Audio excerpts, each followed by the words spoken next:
My great-grandmother lived alone up in the mountains at her cabin. Her husband was dead, so she lived there all alone. She only had one companion, and that was her loving dog.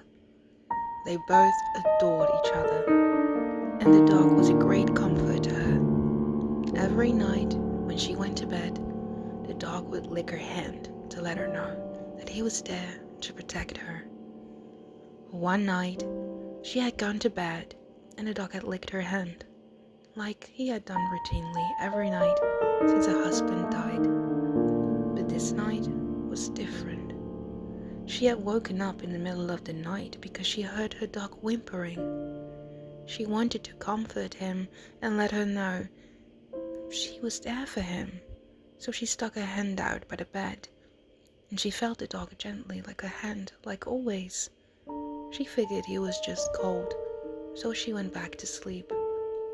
The dog's whimpering had woken her up a second time in the night, so she stuck her hand out. The dog licked it, and she went back to sleep. This happened a third time, and she stuck her hand out, and the dog stopped whimpering and came and licked her hand. She stayed awake a few moments afterward, and she went back to sleep again. In the morning, she woke up and stuck her hand out by the bed, but nothing licked her hand. She thought that the dog had already awakened and was just in the front room.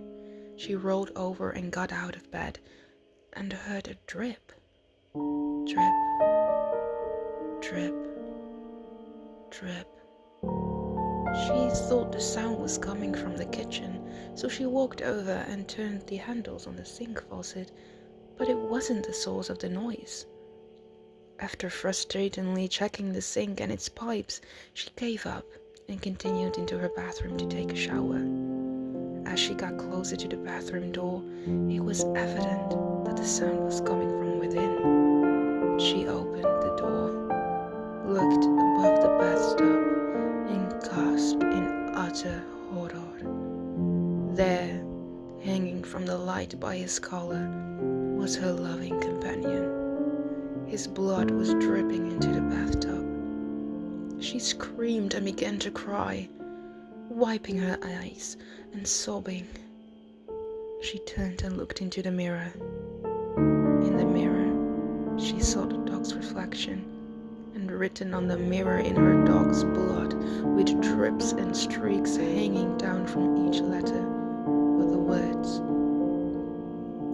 "Humans can lick too."